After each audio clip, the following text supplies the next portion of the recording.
129 men. Two of the most advanced ships in the British Royal Navy. Enough supplies to last 3 years. And yet, not one of them came back alive. In 1845, Sir John Franklin led the most celebrated Arctic expedition in history.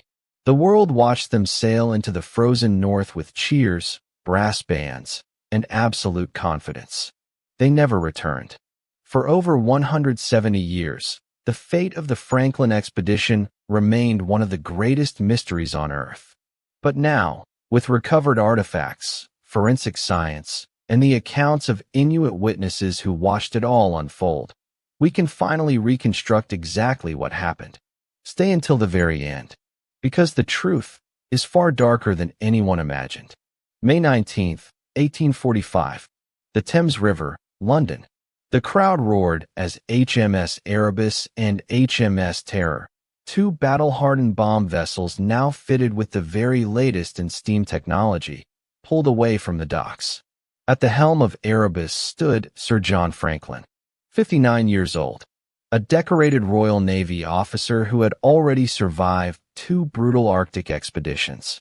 The men around him were veterans, surgeons, scientists, engineers. Their mission: find the Northwest Passage, the legendary Arctic Sea route connecting the Atlantic to the Pacific. Britain's Navy had tried for decades. This time, they were certain they'd crack it. They carried enough provisions for 3 years: tinned food, rum, warm clothes. But there was something in those tin cans that no one knew about yet. Something that would begin killing these men long before the ice ever did. By late July 1845, they were last seen by 2 British whaling ships in Baffin Bay, whalers named the Enterprise and Prince of Wales. The whalers reported that the men were in good health and high spirits. Franklin himself was described as cheerful, confident. That was the last confirmed sighting of any of them alive. The ships pressed deeper into Lancaster Sound, deeper into the Arctic, further than almost any expedition before them. Summer was short up here. The ice retreated just enough each year to allow passage, and then slammed shut like a trap. By the summer of 1846, Franklin's men had navigated further south through the previously uncharted waters of Peel Sound. They were remarkably close to completing the Northwest Passage. And then, in September 1846, the ice came. And it didn't leave. September 12, 1846. The ships became locked in the ice off King William Island. They couldn't move. Not an inch. At first, this was manageable. Winter ice was expected. They'd planned for it. They had food, heat from coal boilers, and the company of 129 men. But the ice did not break up in the spring of 1847. It held. Impossibly, catastrophically, it held. They were now drifting slowly southwest, carried by the ice itself. Unable to steer. Unable to escape. On June 11, 1847, Sir John Franklin died. The records don't tell us exactly how, but he was gone. Command passed to Captain Francis Crozier of HMS Terror. Crozier now faced an unimaginable decision: stay with the ships and hope the ice breaks, or abandon them entirely and attempt an overland march across one of the most hostile environments on Earth. The wrong choice would kill every man, and Crozier was already watching his men get sick. Here's what modern forensic science revealed, and it's chilling. When researchers analyzed the bones of Franklin expedition members found on King William Island, they discovered catastrophically high levels of lead poisoning. The source? The tin cans. In 1845, canned food was cutting-edge technology. The British Navy had contracted a company called Goldner's to supply the expedition with 8,000 tins of preserved meat, soup, and vegetables. But Goldner's used lead solder to seal the cans, and it was done sloppily, with lead leaching directly into the food. These men were being slowly poisoned with every meal they ate. Lead poisoning causes confusion, weakness, paralysis, irrational decision-making. Month after month, these men were eating contaminated food and getting sicker without any idea why. And if that wasn't enough, there was something else killing them too. Something they brought on board without knowing it. The men were also dying from scurvy, caused by severe vitamin C deficiency. Despite bringing lemon juice as a preventative, it had lost its potency over time. Autopsies on recovered remains also showed evidence of tuberculosis, pneumonia, and zinc deficiency. By the spring of 1848, 24 men were already dead, and they'd been locked in the ice for 19 months. Captain Crozier made his decision. On April 22, 1848, he ordered both ships abandoned. 105 survivors, weakened, poisoned, and starving, stepped off the ships and onto the ice. They pulled heavy wooden boats loaded with supplies.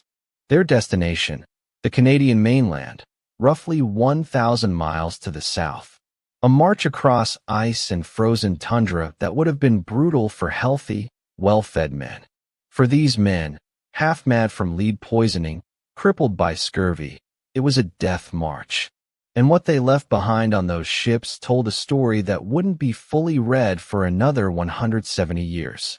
In 1859, a search expedition led by Francis Leopold McClintock found a cairn of rocks on King William Island. Inside was a single piece of paper. It would become the only written record ever recovered from the Franklin expedition. The note had been written in 2 stages. The first message, dated May 1847, was routine. The ships were trapped in ice, but everyone was fine. But around the margins, a second message had been scrawled in a different hand.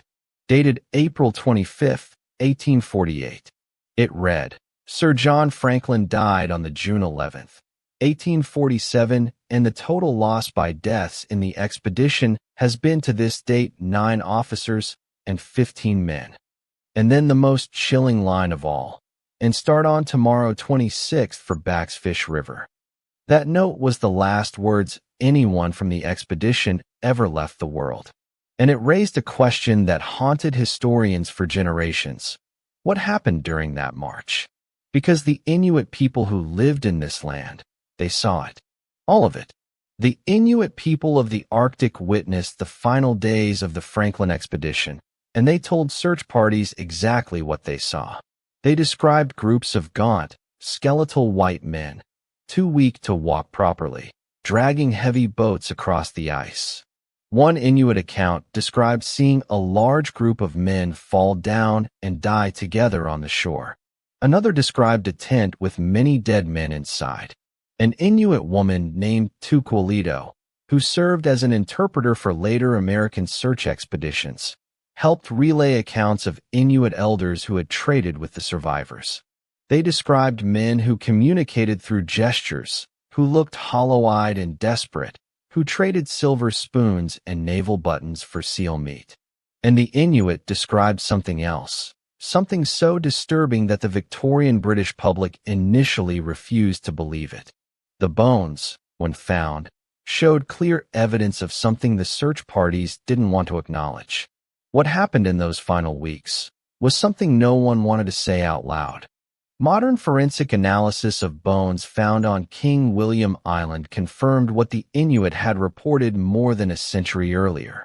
The bones bore cut marks, the kind made by metal tools, specifically to remove flesh from the skeleton. The pattern was unmistakable to forensic anthropologists. This was cannibalism. These men, in their final desperate hours, had resorted to consuming the dead to survive just a few more days. This is not a condemnation. This is what starvation, lead poisoning, disease, and minus 40-degree temperatures do to human beings pushed past every limit. Dr. and Keenlyside, who led the 1992 forensic study, confirmed the evidence was clear. These were not monsters. These were men, fathers, brothers, sailors, who had served their country faithfully and found themselves in an impossible situation, betrayed by bad food, bad luck, and perhaps bad decisions. By 1848, not a single one of the 129 men remained alive. Or did they? Because there's one more thing the Inuit described, something that took 170 years of underwater archaeology to finally confirm. In September 2014, Canadian researchers searching the Arctic seabed using underwater sonar found something astonishing. HMS Erebus, Franklin's flagship, was found at the bottom of the Victoria Strait in only 11 meters of water. 2 years later, in 2016, HMS Terror was found in Terror Bay, remarkably intact, sitting upright on the seafloor. Its hatches were closed. Its interior was largely preserved. The Inuit oral tradition had actually guided researchers to the Terror's location. Their ancestors had described a large ship sinking in exactly that area. Divers who entered the Terror described extraordinary scenes. Cabins with shelves still stocked, drawers still closed, the captain's desk still in place. A 170-year-old time capsule on the ocean floor. Artifacts retrieved from the ships have continued to rewrite what we know about the expedition's final days. But there's one final piece of this story. One question that still haunts researchers. Why did the crew abandon the Terror, which was in remarkably good condition, so suddenly? Was someone still alive on board after the official abandonment? Here's what forensic analysis of the Terror revealed, and it's one of the greatest remaining mysteries of this story. The ship's hatches were deliberately closed from the inside, suggesting the ship was carefully secured after the official abandonment. Items were neatly stowed. Food stores were partially consumed in ways consistent with the ship being inhabited after April 1848. Some researchers now believe that a surviving group returned to the Terror after the initial march failed, finding the ship had been freed from the ice by current or shifting. If true, it means some of these men had a second chance. They were back on a functional ship with supplies. And yet, they all still died. Whether it was the lead poisoning finally overwhelming them, scurvy, starvation, or the ice trapping them again, we don't know. What we know is that 129 men trusted their government, their technology, and their expedition leader. They deserved better than what they got. The Franklin expedition didn't just fail. It revealed the catastrophic consequences of overconfidence, of sending men into the unknown without truly preparing them for what they would face. The Franklin expedition became a ghost story that a nation couldn't let go of. Over 30 search expeditions were launched to find them.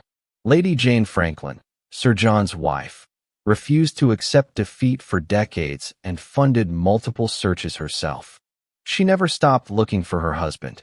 The expedition's legacy ultimately transformed Arctic exploration.